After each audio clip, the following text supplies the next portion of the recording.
Why do so many foreigners and Filipinos become YouTubers in the Philippines? And what is life like for them when the cameras are not rolling? Hey everyone, welcome back to my channel. I'm Mike, and today I want to pull back the curtain a little bit and talk about something that many of you have asked me about over the last couple of years. Why do so many foreigners living in the Philippines become YouTubers? And why are so many Filipinos doing exactly the same thing? If you've ever searched YouTube for anything related to the Philippines, you've probably noticed that there are channels everywhere. There are American retirees, Canadians, Australians, British expats, Europeans, and of course, thousands upon thousands of Filipino creators making videos every single day. Some channels have become huge. Others, like mine, haven't taken off yet. But almost every one of them started with someone simply picking up a camera and deciding to tell their story. So today I want to talk about why people do it and what life is really like once you become a content creator. And also, I want to talk about what a typical day is like for this content creator. But before we get started, please give this video a like and subscribe to my channel. Also, please remember that bell notification. Okay, we're going to get right into it.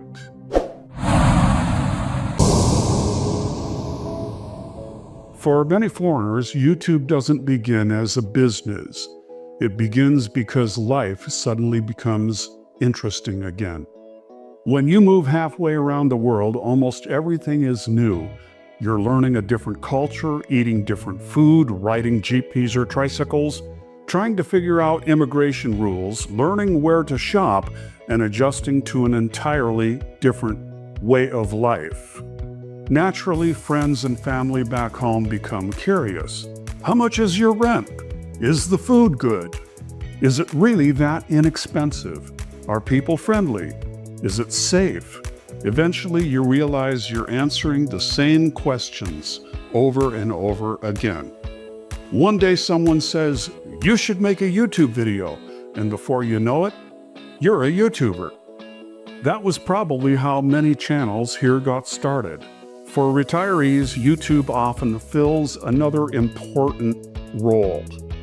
After working 40 or 50 years, retirement can become a strange adjustment.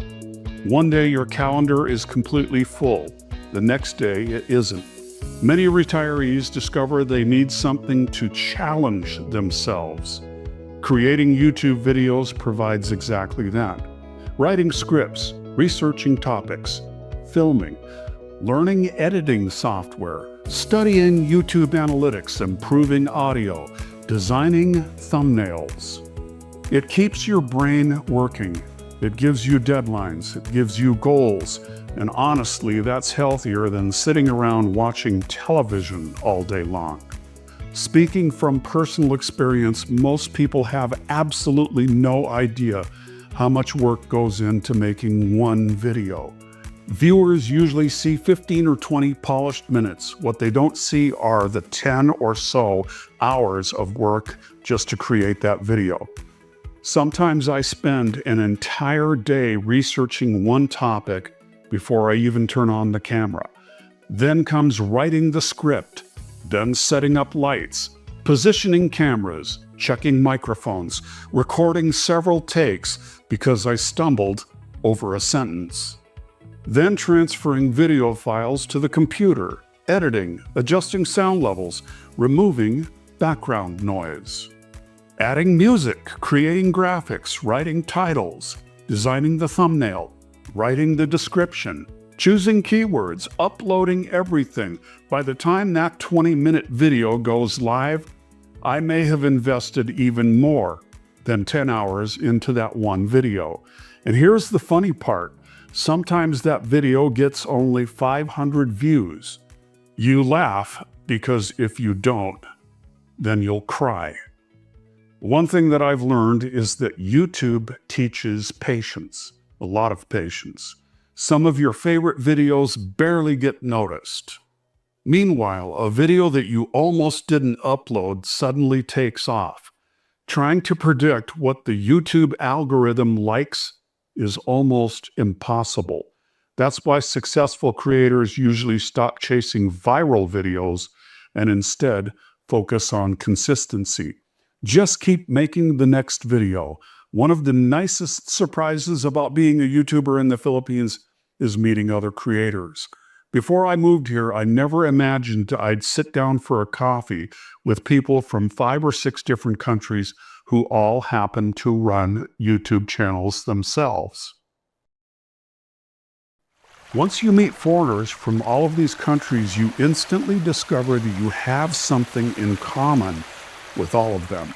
You talk about cameras, editing software, microphones, travel ideas for future videos. And yes, you also complain about the algorithm together.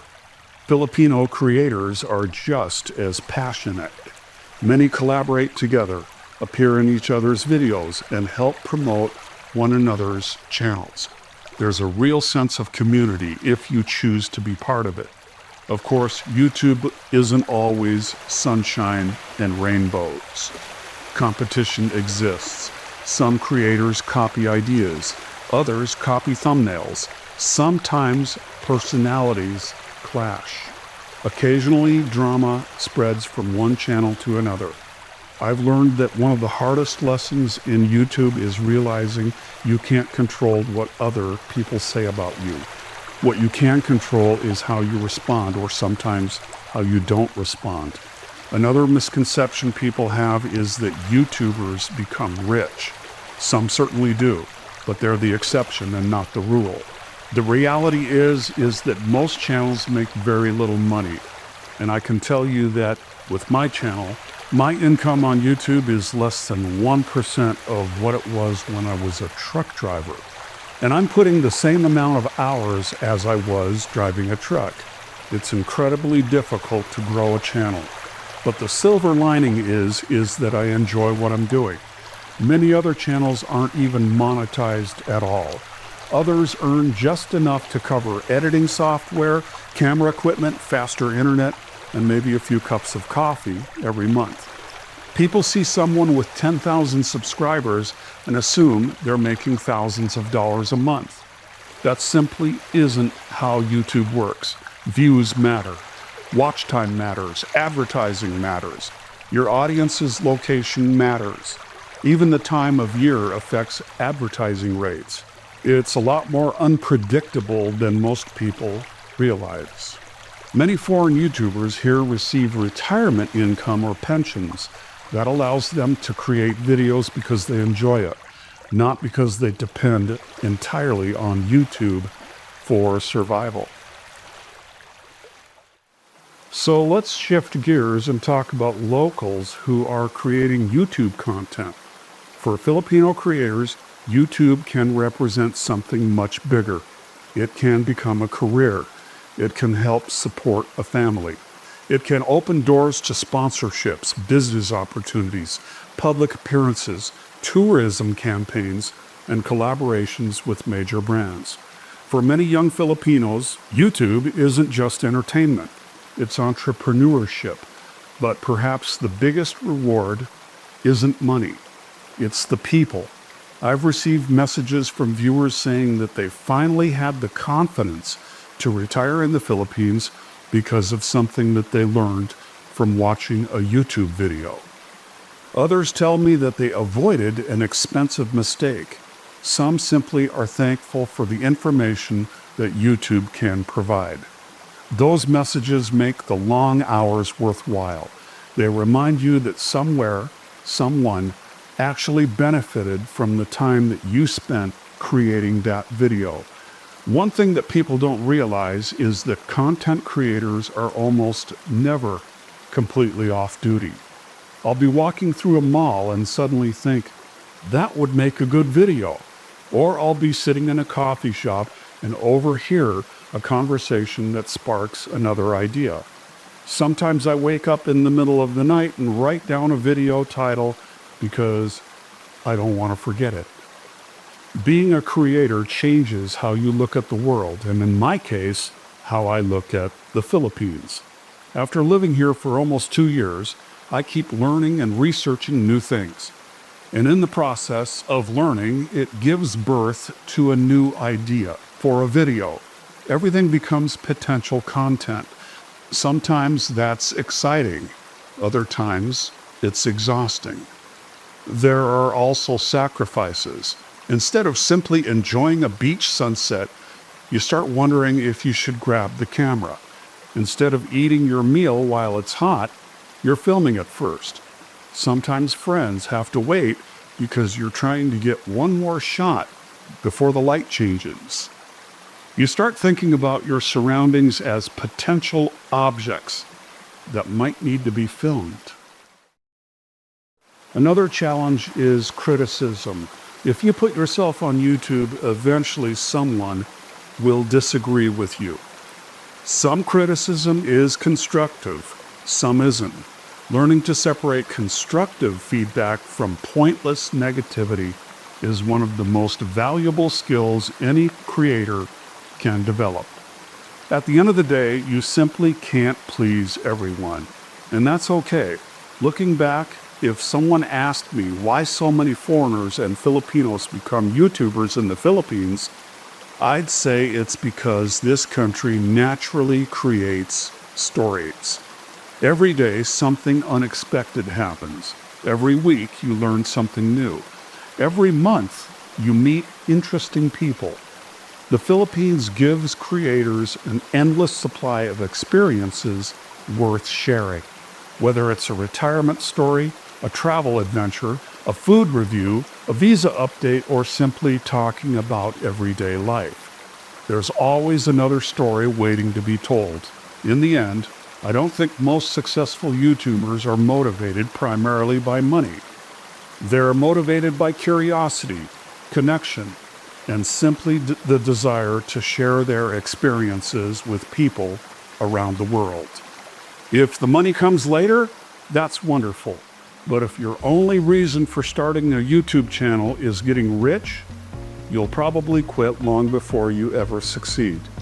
The creators who last are usually the ones who genuinely enjoy making content. They'd probably still be doing it even if nobody paid them. So if you ever thought about starting your own YouTube channel here in the Philippines, my advice is simple. Don't wait for the perfect camera. Don't wait until you're ready. Don't wait until everything is perfect. Start with what you have. Learn as you go.